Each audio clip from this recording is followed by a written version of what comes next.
Okay, good afternoon, everybody. Welcome back to the Men's Afternoon Kollel of the Dr. Yitzchak Belazan Beis Medrash of Boca Raton Synagogue. Special thanks, as always, to the Frolich Financial Group for their generous sponsorship of the Men's Afternoon Kollel. And if anyone would like to sponsor a particular week, as Rabbi Shabtai said, please follow up with him. RSS at brsonline.org, RSS at brsonline.org. And as he said, also a reminder, next week we are off for Ben Azmanim. Between the semesters, we pick up with the afternoon kollel for the spring the following Monday, and we will continue our new series on failing to plan is planning to fail. Jewish considerations in wills and estates. We'll pick up with not next Monday, but the Monday that follows. It's good to have you back. Just a reminder of some of the things that we said last week to introduce this new series. We spoke about the importance of having not only a halachic will, not a living will, not what will determine what is the proper conduct at the end of our lives, medically, which is a critically important subject, but halachic will, the issues that determine what is appropriate and proper with an actual will, meaning how we want our assets and our material possessions to pass to the next generation. How will we bequeath to the next generation of people? We've talked about not only having a halachic will, but having an ethical will, not only transmitting our property and our assets, our things and possessions, but our values, what we stand for, what we care about, communicating that to the next generation. The importance of an ethical will. We talked about the fact that if one doesn't engage a halachic will properly, using the mechanisms and tools, the instruments that we have, then, in fact, the one we left it to might be stealing from the rightful heirs to our assets. And therefore, not only is it an injustice and disservice to ourselves to not follow the proper halacha, but it could become a terrible injustice and disservice to our inheritors, who will fight and bicker and bear resentment if things are not distributed equitably, if things are not communicated or given out fairly. But even more so, it could create a situation of gezel, where one is stealing from the other. Someone who, according to halacha, is not entitled, nevertheless takes something, that would be considered stealing from the person who is entitled. That could be a violation. We said of you cannot put a stumbling block in front of a blind person. The Rambam uncharacteristically interrupts the laws of inheritance to tell us, Lo Yeshana, don't favor one child over the other, because it brings tachros v'kina ka'achi Yosef im Yosef. You will introduce enmity, animosity. You'll introduce tension and fighting, just like happened between Yosef and his brothers. Sometimes that is irreparable, and we're not here to fix it. So who would want to do such a thing? So even though you're tempted because you feel this child needs it more, that child's better off, this child was better to you, and that child never even called you, nevertheless, overcome that urge or instinct of the moment, communicate and repair and work out, and leave things in such a way that are positioned most likely for people to get along, not, God forbid, the opposite. We saw a beautiful marsha that Bastchila Simen Yafa Labanim. I had a lot of simanim before I had my ben. Bastchila Simen Yafa Labanim. So what the Maharsha reinterpreted, not because there's anything better about a daughter over a son, but if you have a daughter before a son, it means you won't have a bechor. And if you don't have a bechor, you're not left with the halachic dilemma or conundrum of giving them a double portion. Everyone will be able to get more equitably. If they get more equitably and more fairly, then the greater likelihood of having harmony. And that is why Bastchila Simen Yafa Labanim is the attitude or approach of the Maharsha. When should one write their will? We saw one allusion that perhaps it should be, Rav Shlomo Kluger said, by the age of 50, because that's when V'shavta b'isha lachuzasa, a person goes back to the earth from which we came, is at 50. The Gemara in Shabbos says you should do tshuva one day before you die. How does a person know when they're going to die? We don't. Therefore, do tshuva every single day. And similarly, a person should have their affairs in order, never knowing when their last day will be. Okay, all of that we saw last week, which begs the question, if we were able to see it in 6 minutes this week, why did it take 45 minutes last week? That is an excellent question that I have upon myself each week when I do a review. But we will proceed nonetheless. In the next subject, I told you, before we get to the question of what is halacha's hierarchy? How does halacha, how does Jewish law dictate or determine the distribution of assets? And if we're not bound by that today, what is the legal loophole or mechanism that we use? Before we get to that, let's talk about another important subject, which is the question of Stukka. What is the righteous way to leave one's assets? Should a person leave it to Stukka? There are causes and efforts and initiatives, institutions that we care very, very much about. So would it be a disservice to our own children and grandchildren? Do they deserve all of our money? Or are we entitled, not only entitled, maybe even it's most proper to not leave everything specifically for our children, but to share it with other values and institutions that we care about as well. So here we refer you to the Chavetz Chaim. Chavetz Chaim in his work called Avas Chesed. And many of these sources I want to give credit. Rabbi Jachter has wonderful essays on the subject.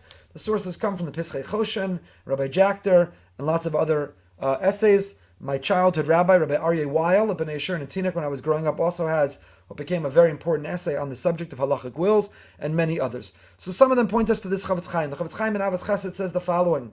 Chavetz Chaim talks about the importance of not only preserving our own wealth and preserving it and distributing it to the next generation, but using the resources we have to further the values that we care about. Who we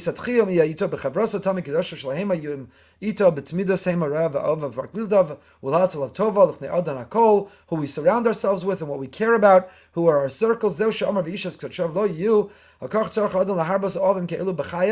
Person should make sure your best friends, the people you spend time with and surround yourself with, are those who lift you up, are those who make you better.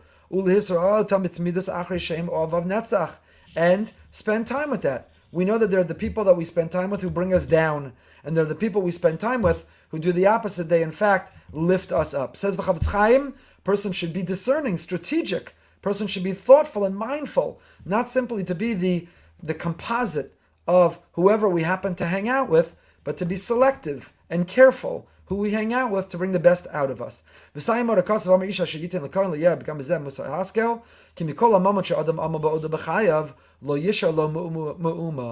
all the money, I'm in the bottom of the right-hand column in source number 8. If you're watching it on the source sheets in front of you, feel free to be in touch with me. I'm happy to send them to you. reg@brsonline.org. So the Chavetz Chaim says, all the money a person works hard, we toil to earn in our lives, lo yishayer lo me'uma. You can't take or carry any of it with you. I always say, you'll never see a U-Haul attached to the back of a hearse. You'll never see a U-Haul behind a hearse.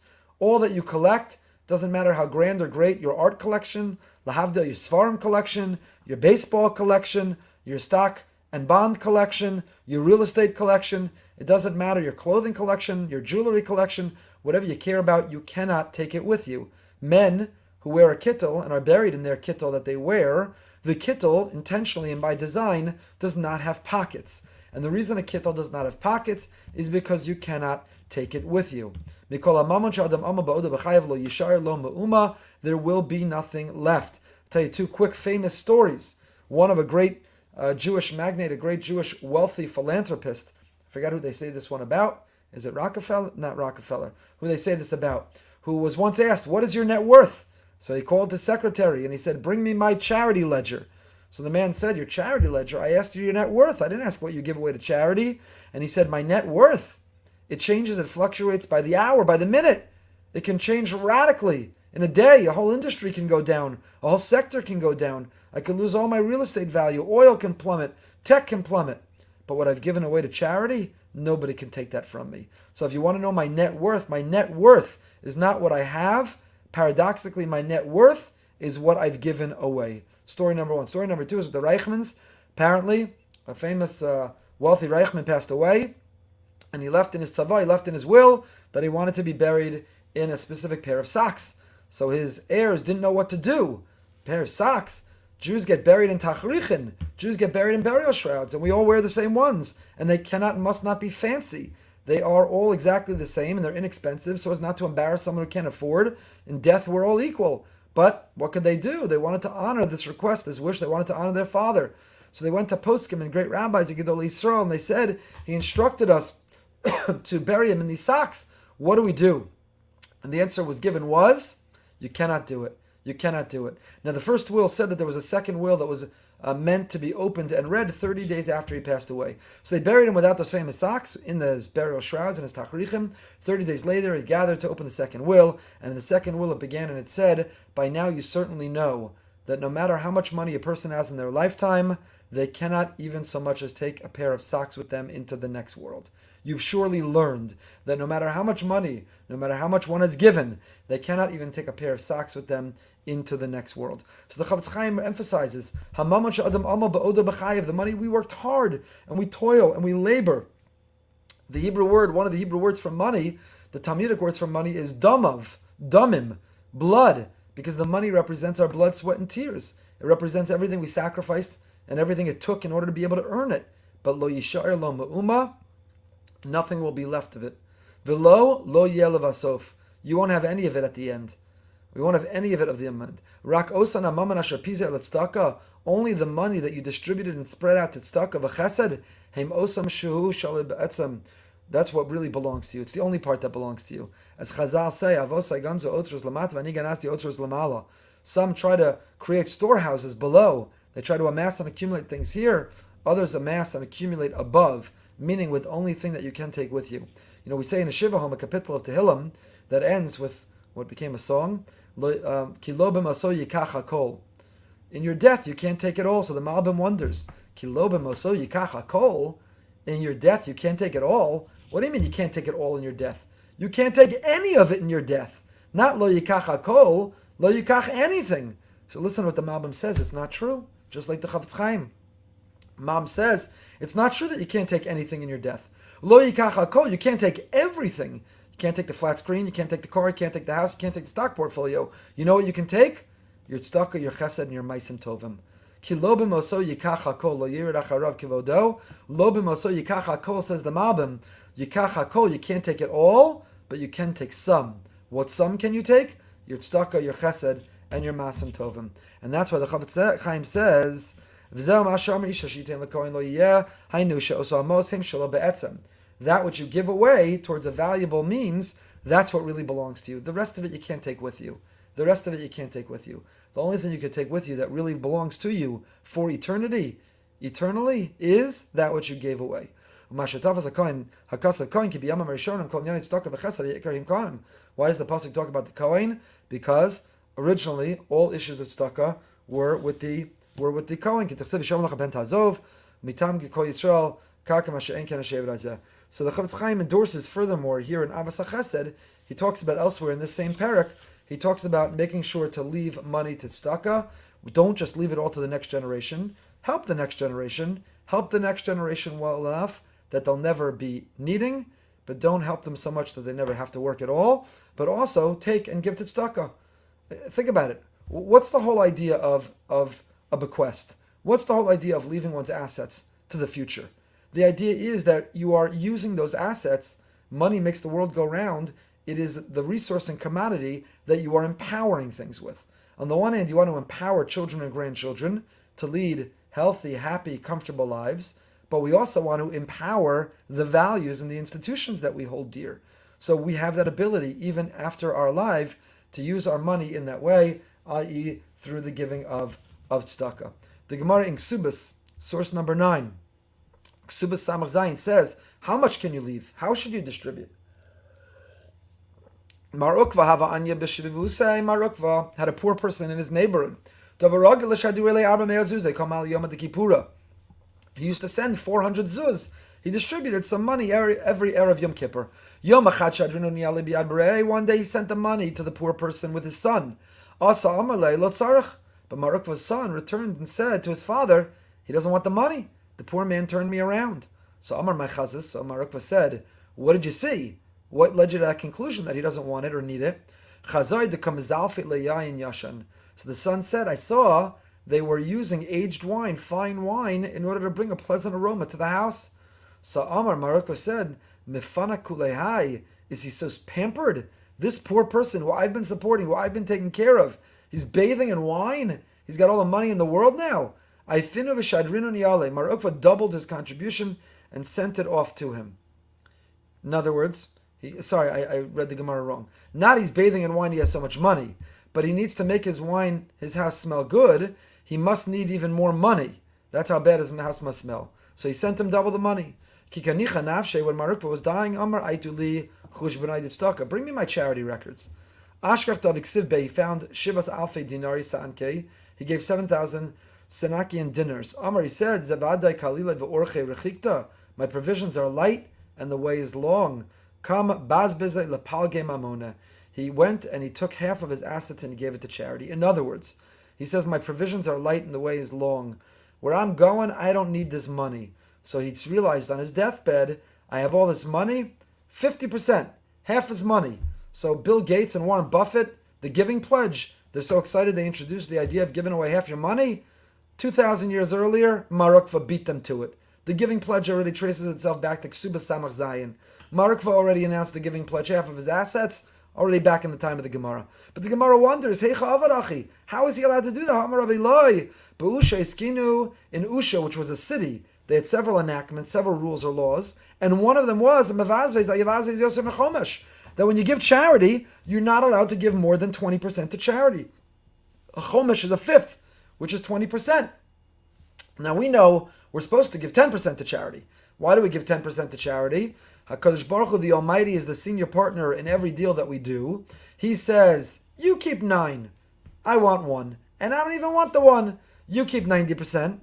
And the 10%, give to my children, give to those who need. So we're supposed to take 10% of our income, 10% of our after-tax income, and give that to charity. Why are we not allowed to give more than 20%? You can give more than 10%. It's hard enough to get people to give 10%. You know who gives 10%? Non-Jews. Non-Jews, they get up and they say, you have to tithe. They all tithe. So every time I speak or write about this, the Jews push back. They don't have to pay day school tuition. They don't have shul membership. They don't have to pay for kosher food. You know what? Even if they had to, they would still tithe.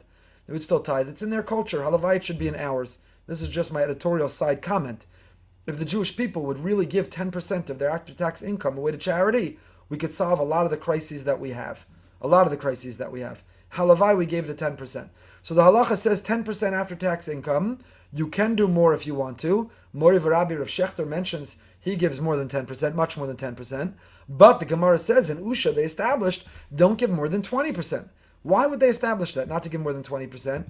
For a very simple reason. The commentators on this Gemara all explain. You know why? Because the economy of the world works cyclically. And the person who has money to give away today, tomorrow might be in a position that they need to receive money. So if you give away too much of your money today, you could become someone who needs to be supported by the community tomorrow. To give Stukka, to give charity, to the extent and to the point that you will then need to become a person who receives and collects charity, defeats the whole reason to give charity. So the Gemara Chazal explain, the commentators explain, that you're not allowed to give away more than 20%. So someone who steps forward and he says, I am so generous, I am beyond, that everyone else gives 10%, I want to give 90%. I give away everything. Shlomo Carlebach, they had to raise money. I was at his funeral. They had to raise money in order to bury him. Because when you do a concert and you get paid, a poor person would come up to him, he'd say, here, take it right now. He didn't have money, he didn't know how to take care of himself. Such a giving heart. That was wrong. It's not the way of the halacha. The way of the halacha is you can't give more than 20% because you shouldn't put yourself in a position where you need to come collect charity. So the Gemara is asking, how could Mar Zutra have signed the original giving pledge? Half my money to charity. What happened to the law of the prohibition? You're not allowed to give more than 20%. Answers the Gemara, Hani Mile Mechayim. When are you not allowed to give more than 20% because you might become poor? In your lifetime. Shema Yerid Minachasav. You're going to give so much, you're going to become poor. Avalachar Misa. But after you die, if you put in your will that 50% should go, Les Lanba. There's nothing wrong with it then. So the halacha, the Jewish law says, you can't give away too much in your lifetime, not because you would be magnanimous, but don't give away so much in your lifetime that you'll need to receive tzedakah. That's self-defeating. That would violate the whole purpose. So don't give away so much. You can't give away more than 20% in your lifetime. However, after you die, what you put in your will, it's up to you. That les lanba, there is no cap. There is no rule regulating how much you can give away after you die. The Bach, Rav Yoel Sirks, the Bais Chodosh, in his commentary on the Torah, the Bach writes the following. The notion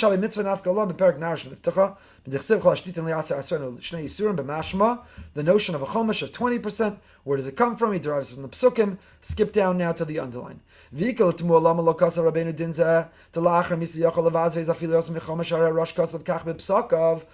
didn't the Torah record this as a halacha? If the Gemara's conclusion was in fact that in your lifetime you shouldn't give more than 20%, but after your death you are allowed to, why didn't the Torah record that? If the Rosh Rabbeinu Asher, the Torah's father, recorded it in his commentary in the back of the Gemara Ksubis, why didn't the Torah, who is the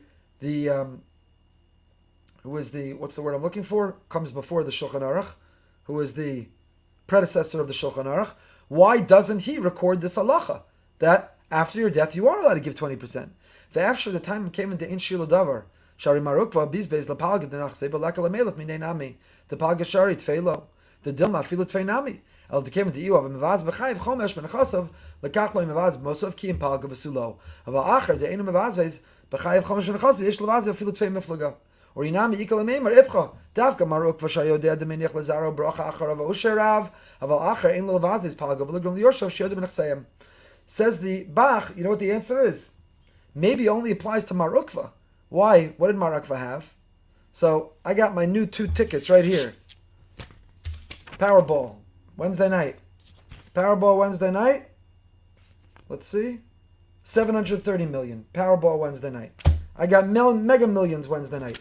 850 million. 750 plus 850 will be okay. So a person who wins one of those, let's assume, let's not get cocky, not going to win both, only going to win one. Either 850 million or 750 million. And such a person says, I'm going to give 50% away to charity.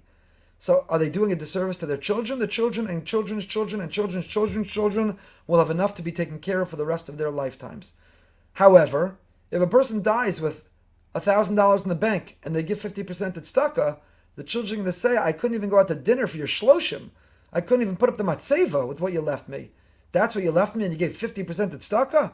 So the Bach answers the reason the Rosh didn't codify this halacha, that after your death you can give 50% away, is not all estates are created equal. There are estates that are enormous, and 50% is actually too little to give away. Bill Gates and Warren Buffett, you think you're impressing us? That you're giving away billions? You're left with billions. There's more money that if you spent as much as you could every day for the next 5 generations, you couldn't spend it all. So 50% is nothing. On the other hand, there are people who all they have, if they give away 50%, they'll leave their children impoverished. And therefore the Bach says, maybe Mar Ukva was very wealthy, and that's why he gave 50% away. But other people should not be giving their 50% away, even after their death, not only in their lifetime. So the Shulchan Aruch paskins, Yordei Siman Reish Mem Tes, Shulchan Aruch codifies, the Ramah is the one really who says, Ayavaz veis Adam Yoser Mechomesh, Shalei Tzarech Labrios. The Ramah of Moshe Isserles says that a person should not give away more than 20%. Don't be super generous. Don't give away 20%, because you may end up putting yourself in a position you're going to need to collect Stukka. You're not helping anyone. V'dafka kol yimei chayev. Av b'shas moso yachal adam litain Stukka ki mikol misha yirtzeh. So, however, the Ramah codifies la halacha. The Ramah ends up concluding, and he says that all that's true in your lifetime. After your death, give away whatever you want to whomever you want. Somebody's entitled to say, my children, my grandchildren, they're not living the life and the dream I wanted for them. I'm giving it to this institution. That's my value. I'm giving it to this cause. I'm giving it to this effort. That's what I believe in. Says the Ramah, in your lifetime, don't give away too much. After your lifetime, you're entitled to give it all away. Which also lends a very, very important perspective for children. It means that inheritors should not feel entitled to anything. Even the halacha, which we'll get to, if not today, next time, but I hope we'll get to it today. Even though the Torah, Sefer Bamidbar, and the Mishnah and the Halacha, Jewish law has a lot to say about the hierarchy, just like civil law does. What is the default hierarchy of bequests? But that's talking about, if unstated, this is what we follow. The notion that inheritors should have any sense of entitlement, I'm due, I deserve, I'm entitled, it's wrong. That is wrong. And you see that from this Ramah, because the Ramah says clearly that a person who wants to, after their death, leave it to wherever they want, is absolutely entitled to say that I want it to all go to charity. That is within his right, her reason. Chochmas Adam, source 12. The Chochmas Adam. So the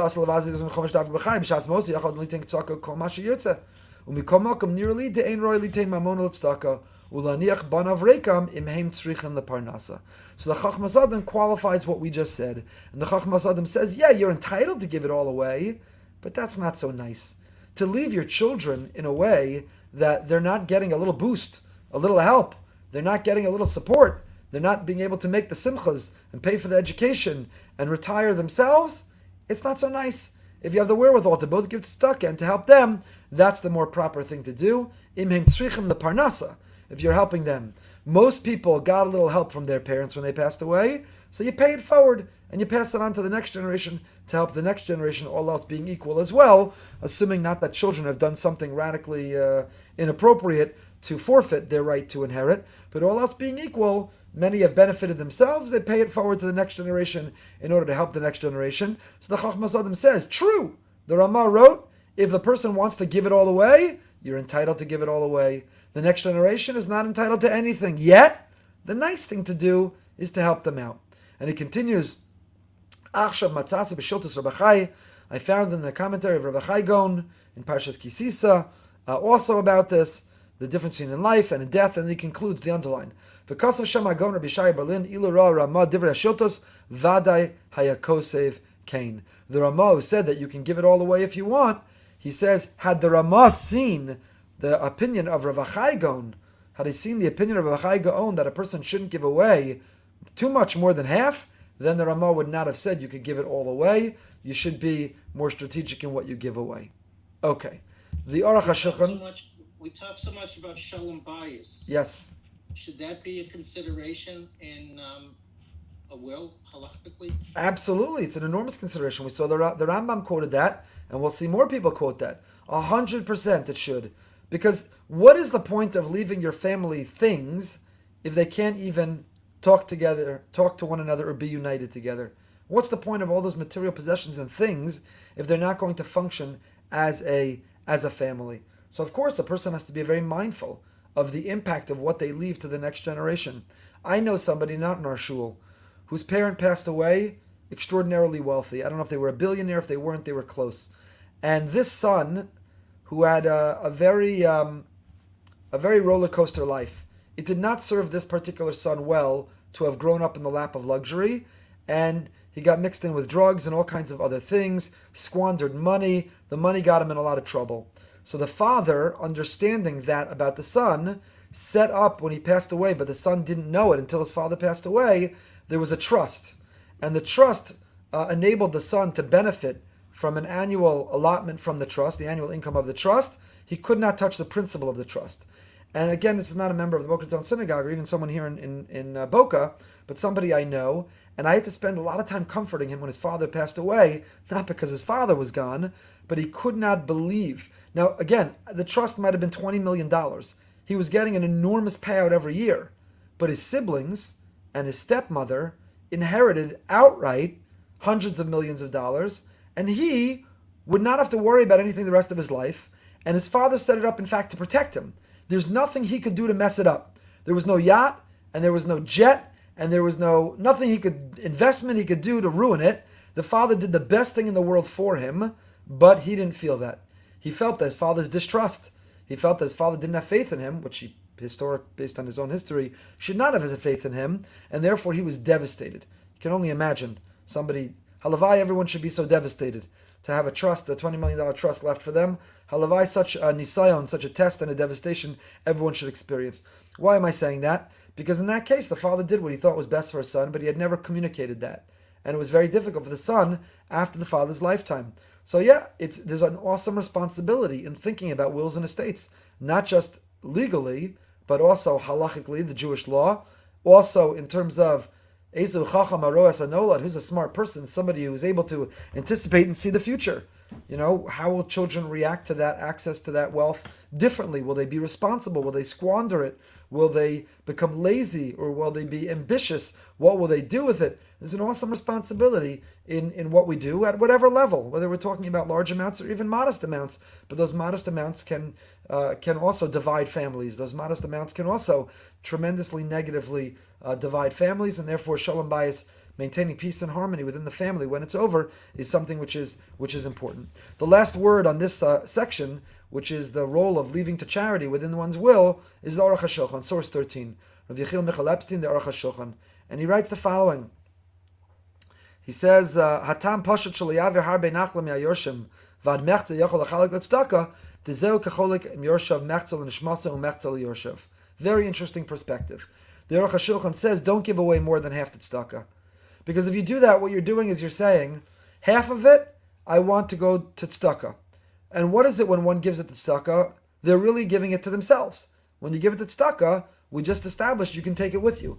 Kilo b'maso yikach hakol. You can't take any money with you, whether you're Reichman or Rockefeller. There's no hearse that has a U-Haul attached to it. You can't take it with you unless you give it to tzedakah. If you give it to Stukka, you're taking it with you because you continue to benefit. When everyone learns in that base medrash, or when everyone benefits from that program, or anybody eats in that soup kitchen that has your name, you are receiving the merit. You're getting a return on that investment. You're able to take it with you. So that which you give to your children, you're parting with. It's no longer yours. That which you give to Stukka, you're really taking with you because you continue to get a return on. So says the Aruch HaShulchan, it's proper, half of it you take with you and half of it you leave for them. So give half to Stukka. The half you're giving to Stukka, you're really taking with you. What you leave to Stukka, you're going to get the return on. You're really investing in yourself. The half you give to Stukka. So that's how one's assets should be divided, is that half goes to Stukka and half goes to children, and that is the proper way to divide it.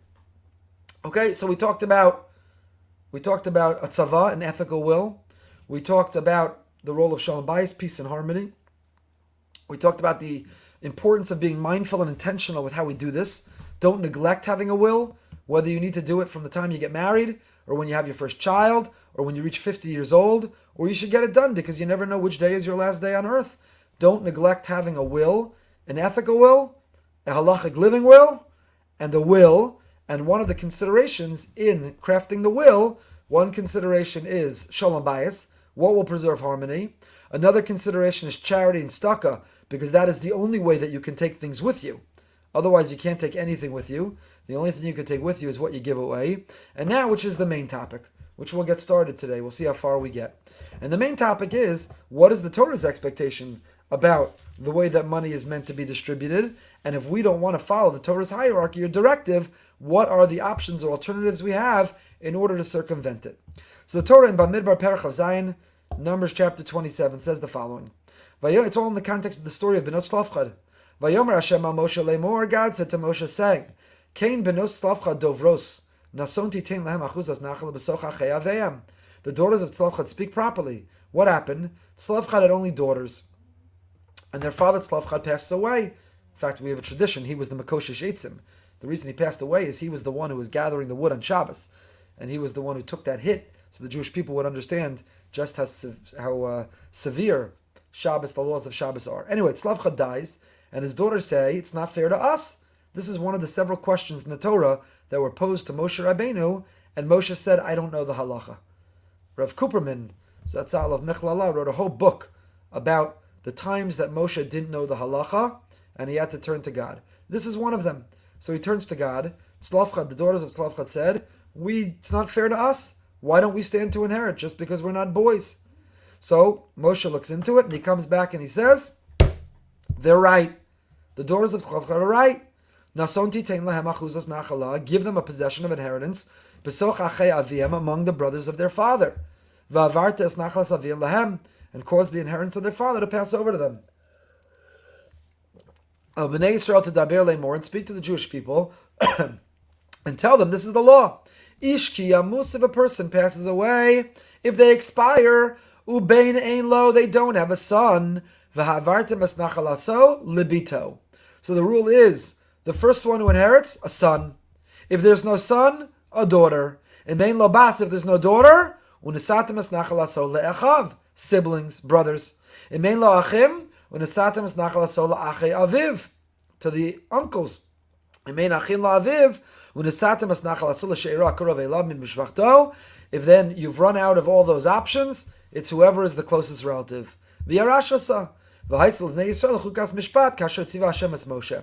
note those words, we're going to come back to them. When the Torah has to give a name to this system of rules, what does the Torah call it? V'haisa, this shall be for the Jewish people, chukas mishpat, a decree of justice.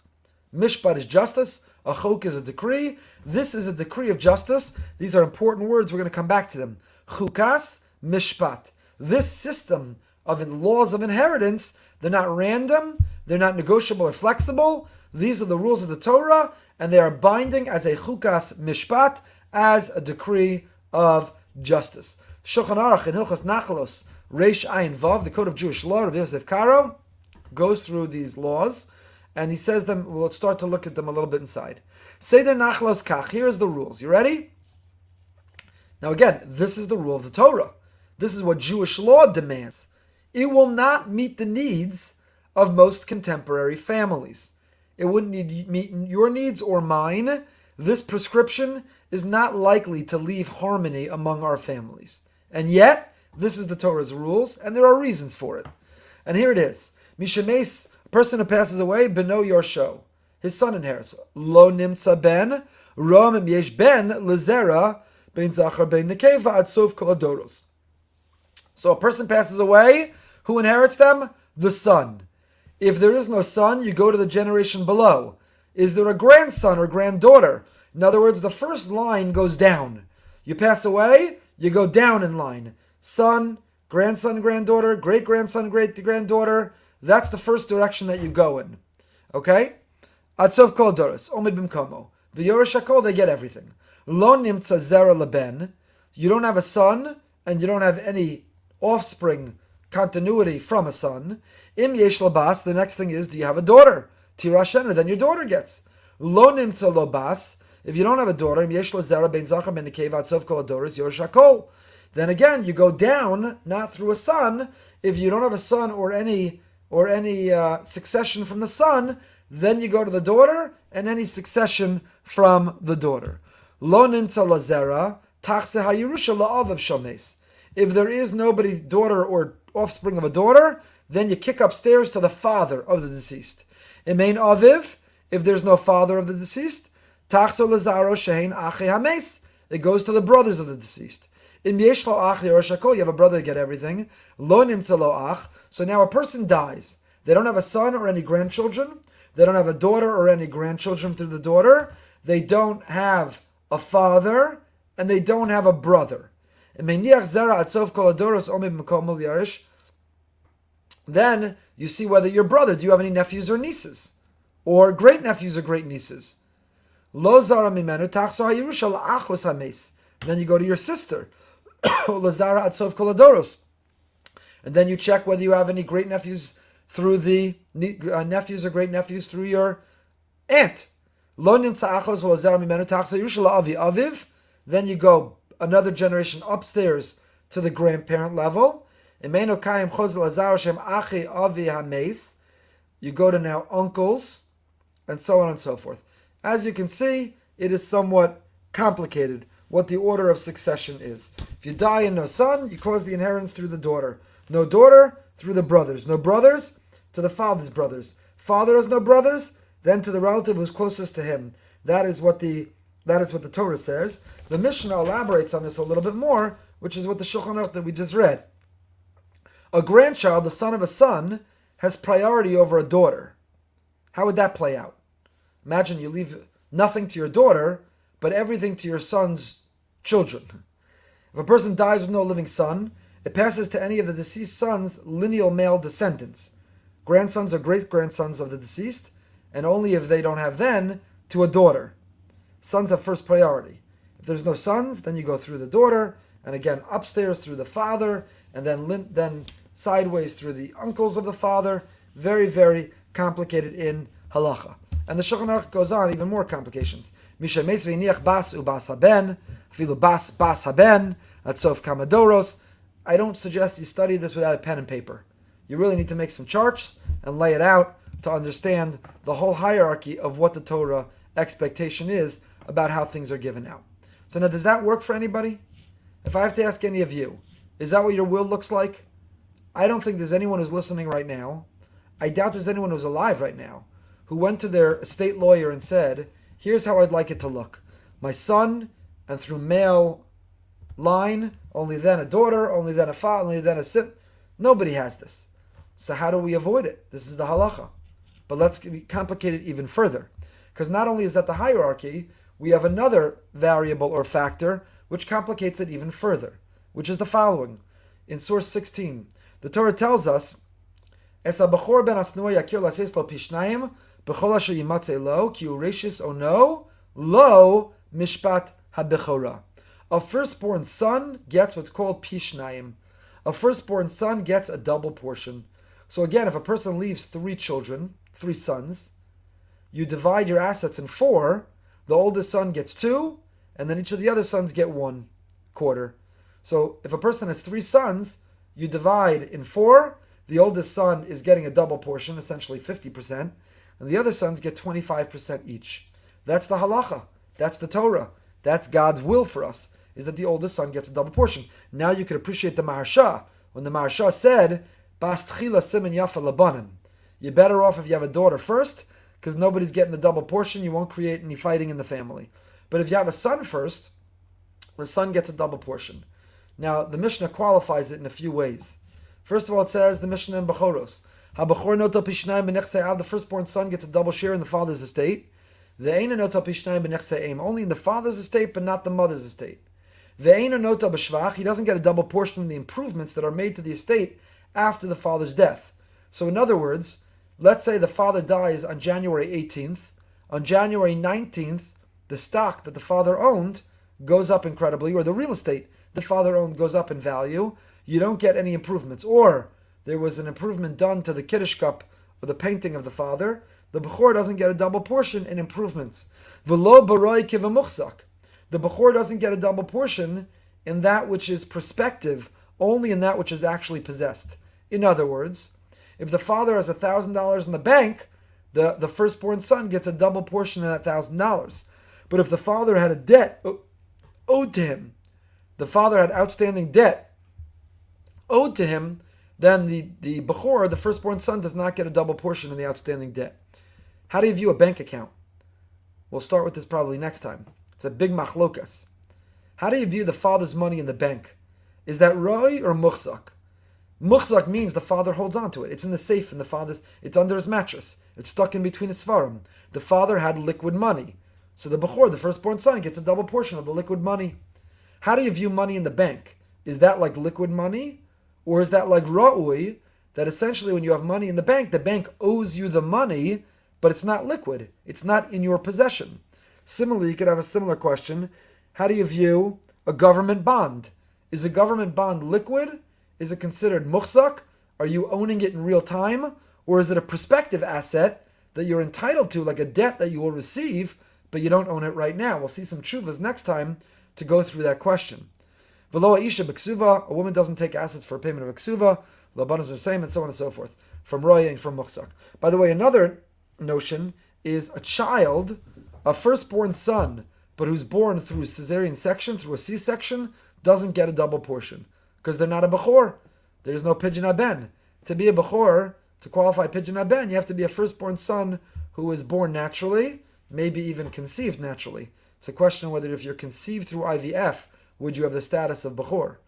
But certainly if you're not born naturally, if you're born C-section, then you would not have the status of a Bechor, of being a firstborn son, and you would not inherit a double portion. So we'll pick up next time the tshuva of Rav Avadia, where he talks about a bank. I'll just tease you a little bit with the tshuva. Somebody puts their money in the bank. And now the children inherit the father's money in the bank.